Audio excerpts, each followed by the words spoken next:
এখানে উপস্থিত আছি, বসে আছি, সবাই জ্ঞানী গুণী বিজ্ঞ মানুষ। প্রত্যেকে আপনারা জ্ঞানী মানুষ। আপনারা জানেন যে এই ভারতবর্ষের একজন অতি পণ্ডিত জ্ঞানী ব্যক্তি, একজন যুগশ্রেষ্ঠ তাফসিরে মানে তাফসিল কোরআনের ব্যক্তিত্ব, মুফাসসিরে কোরআন, একজন দার্শনিক, এবং এই ভারতবর্ষের সর্বপ্রথম, বর্তমান ভারতবর্ষের সর্বপ্রথম শিক্ষামন্ত্রী। আমরা যদি বলি জানতে চাই তিনি কে, এক বাক্যে আমরা বলতে পারবো তিনি হচ্ছেন মাওলানা আবুল কালাম আজাদ। 11ই নভেম্বর জন্মগ্রহণ করেন 1888 খ্রিস্টাব্দে। এই লোকটির জন্ম হচ্ছে সুদূর মক্কাতে। রাসূলুল্লাহ সাল্লাল্লাহু আলাইহি ওয়াসাল্লামের পবিত্র ভূমি মক্কা নগরী, সেই মক্কা নগরীতে জন্মগ্রহণ করেন। পরবর্তী সময়ে যখন জ্ঞান হলো, জ্ঞান গরিমা এলো, উনি তখন সব ছেড়ে দিয়ে সেখানকার মক্কা নগরীর মায়া মোহাব্বত ছেড়ে উনি ভারতবর্ষের বুকে এলেন। আসার উদ্দেশ্য কি ছিল উনি নিজের ভাষায় বলছেন, मैंने अपनी आबाई वतन मक्का मुकर्रमा छोड़कर सिर्फ हिंदुस्तान इस वजह से आया ताकि मैं हिंदुस्तान के लोगों को एक कर सकूं। আমি আমার প্রিয় জন্মভূমি মক্কা নগরীকে ত্যাগ করে ভারতবর্ষের বুকে শুধুমাত্র এই জন্য এসেছি যাতে করে ভারতবর্ষের মুসলমানকে আমি একতাবদ্ধ করতে পারি, এক করতে পারি, তাদের মধ্যে যাতে তাকওয়া তৈরি হয়, মুত্তাকি হতে পারে। আর মুত্তাকির লেবাসে, তাকওয়ার লেবাসে একটা সময় এমন হবে সারা ভারতবর্ষব্যাপী মুসলমানরা একত্রিত হয়ে গেলে বিশ্বব্যাপী মুসলমানদের জয়াকার হবে, বিশ্বব্যাপী মুসলমানদের জয়ধ্বজা উড়বে, বিশ্বব্যাপী মুসলমানরা রাষ্ট্র শাসন করবে। এই উদ্দেশ্যে আমি ভারতবর্ষে এসেছিলাম যে ভারতের মুসলমানদেরকে এক প্ল্যাটফর্মে জড়ো করব, একত্রিত করব, ভারতের মুসলমানরা এক হয়ে যাবে। लेकिन अफसोस सद अफसोस की बात है, किंतु बड़ो दुखेर कथा, सिर्फ दो ही चीज इनके इत्तेफाक में माने है। শুধুমাত্র দুটি জিনিস এদেরকে এক হতে দিচ্ছে না, একতার অন্তরায় শুধুমাত্র দুটি জিনিস, সেটা হচ্ছে কি, নাম্বার 1 হাসাদ, 1 নাম্বার হচ্ছে পরশ্রী কাতরতা। হে মুসলমান, আপনি রমজান মাসে রোজা রাখছেন, আপনি সিয়াম পালন করছেন, দুদিন পরে আপনি সুবহে সাদেক থেকে নিয়ে সূর্যাস্ত পর্যন্ত পানাহার পরিত্যাগ করে, পবিত্র স্ত্রী পরিত্যাগ করে সারা দিন কাটাবেন। এইভাবে একটি মাস আপনার কেটে যাবে, আর আপনার মধ্যে মৌলিক পবিত্রতা, তাকওয়া যদি না আসে, সে রমজানের কোনো দাম নেই। অতএব উনি বলছেন 1 নাম্বার যেটা মুসলমানদের একতার অন্তরায়, সেটা হচ্ছে কি, এদের মধ্যে হিংসা আছে, পরশ্রী কাতরতা আছে। আপনি মুসলমান, আপনি কেন হিংসুটে হবেন? রোজা আপনার ট্রেনিং, আপনার আত্মশুদ্ধির ট্রেনিং। আপনি পুরো রমজান মাসটা রোজা রেখে আপনার আত্মাকে শুদ্ধ করবেন। কোনোভাবেই আপনার মধ্যে হিংসা থাকবে না, পরশ্রী কাতরতা আপনার মধ্যে থাকবে না। আপনি একজন স্বর্ণ উজ্জ্বল মানুষ হবেন, আপনার মধ্যে মানবতা থাকবে, আপনার মধ্যে ভালোবাসা থাকবে, আপনার মধ্যে ত্যাগ থাকবে। আপনি সবগুলোকে পরিত্যাগ করে আপনি রোজা রাখলেন, নামাজ পড়লেন, মসজিদে গেলেন, আর মসজিদ থেকে বাইরে বেরিয়ে এসে রোজা অবস্থাতে বাইরে পরের দেখে আপনার কষ্ট হয়, আপনি হিংসা করেন, আপনি পরশ্রী কাতর মানুষ, আপনি অশান্তি সৃষ্টি করেন, আপনি বিবাদ লাগান, আর আপনি বলেন আমি 5 ওয়াক্তে সাফে আউয়ালের মুসাল্লি। আপনি বলেন যে আমি কি রমজান মাসের রোজাদার? জি না।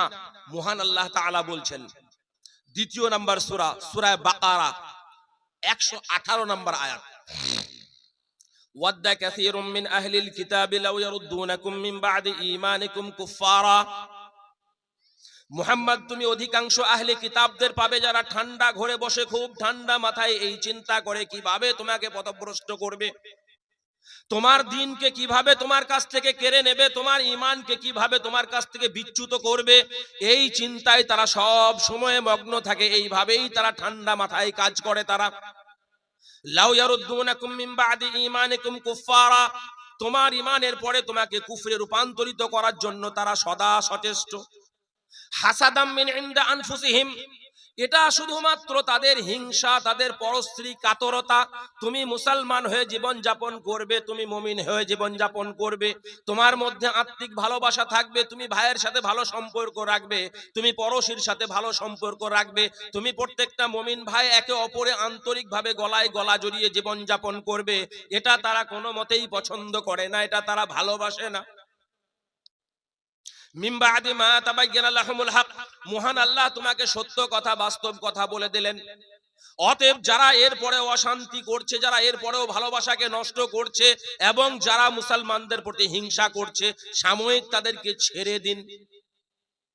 মহান আল্লাহ তাআলা বলেন 3 নম্বর সূরা সূরা আলে ইমরান 109 নম্বর আয়াত, ইয়া আইয়ুহাল্লাযীনা আমানু লা তাত্তাখিযু বিতানাতাম মিন দুনিকুম লা ইয়ালুনাকুম খাবালা। হে মুমিনেরা, তোমার বন্ধু হবে একজন মুমিন, তুমি মুমিন বাদ দিয়ে অন্য কাউরির সাথে বন্ধুত্ব স্থাপন করতে পারবে না।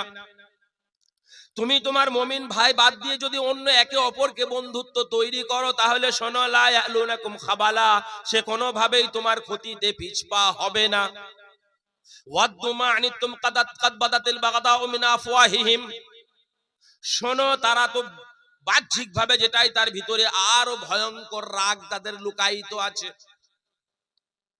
তারা দাঁতকে চিপে রাখে তোমার উপরে, রাগ করে কিভাবে তোমার ক্ষতি করবে। আল্লাহ তাআলা প্রকাশ্য দিকগুলি তোমাকে বলে দিলেন, ভিতরের আভ্যন্তরীণ ব্যাপারটা তো আরো বড় কিছু, অতএব সাবধান হয়ে যাও। মহান আল্লাহ তাআলা বললেন 4 নম্বর সূরা সূরা নিসা 57 নম্বর আয়াত, আম ইয়াহসুদুনা আলা মা আতাহুমুল্লাহু মিন ফাদলি, আরে তোমাদের কি হয়ে গেছে, তোমরা একে অপরের প্রতি কেন হিংসা করছো? মুসলমানরা ভালো আছে, সুস্থ আছে, ভালো খাচ্ছে বলে কি তোমরা তাদের প্রতি হিংসা করবে? শুধু আল কোরআনে বহু আয়াত আছে যে আয়াতে পরিষ্কার ভাবে বলা হয়েছে যে আপনাকে পরিশুদ্ধ জীবন যাপন করতে হবে, আপনাকে তাকওয়ার জীবন যাপন করতে হবে, আপনার আত্মা পরিশুদ্ধ হবে। এই রমজান মাসে রোজা পালন করে আপনার আত্মা পরিশুদ্ধ হবে, এটা মহান আল্লাহ তাআলা পরিষ্কার ভাবে বললেন।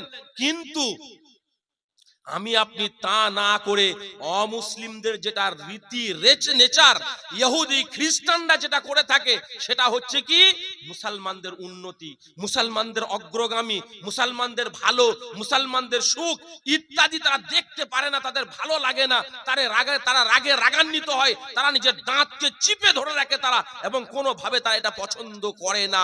আর আপনি আমি, আমাদের মধ্যে সেই জিনিসটা চলে এসছে, আর আপনি বলছেন আমি রোজাদার, আপনি বলছেন আমি নামাজি, আপনি সারা দিন আপনি না খেয়ে থাকলেন, পানাহার পরিত্যাগ করলেন, অথচ আপনার আত্মশুদ্ধ হলো না, এটা কি করে সম্ভব?